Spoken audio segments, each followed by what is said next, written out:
against the dollar.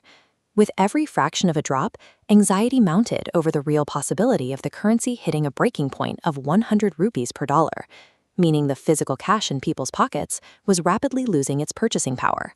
The external oil shock had successfully breached domestic borders. It backed India's central bank into a corner, where they had to either act immediately or watch their currency slide even further. That responsibility falls to the Reserve Bank of India, or RBI, acting as the ultimate firewall against financial collapse. Taking charge of the crisis, RBI Governor Sanjay Malhotra made an aggressive public pledge, declaring the bank would do whatever is required to defend the rupee from market speculators. The main tool backing up that promise is the country's formidable war chest, nearly $700 billion in foreign exchange reserves. This split-screen visualization illustrates the mechanics of that defense. The central bank intervenes by selling off portions of its dollar reserves to buy up its own rupees, creating an artificial demand that pushes the currency's value back up.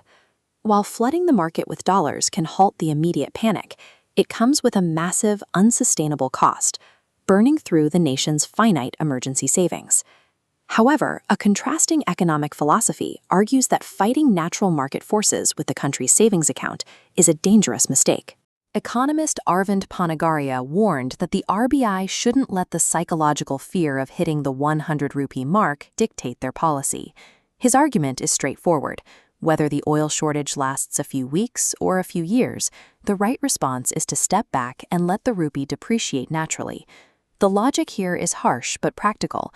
A weaker currency makes importing goods painfully expensive, which forces the domestic market to organically consume less, correcting the imbalance without draining that $700 billion reserve. This created a high-stakes dilemma for the central bank. Do they spend billions to engineer stability today, or do they endure the immediate pain of a market crash to protect their long-term financial security? Just as that internal policy debate reached a boiling point, an entirely external geopolitical shift altered the equation. Reports emerged of sudden U.S.-Iran peace talks, with figures like Donald Trump announcing progress on a deal, specifically designed to reopen the Strait of Hormuz. This chart tracks the market reaction. Optimism surrounding a peace agreement caused global crude oil prices to peak, then sharply drop.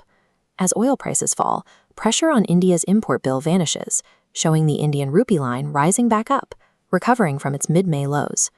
That sudden geopolitical wildcard effectively bailed out the RBI, saving them from having to choose between draining their reserves or watching their money collapse.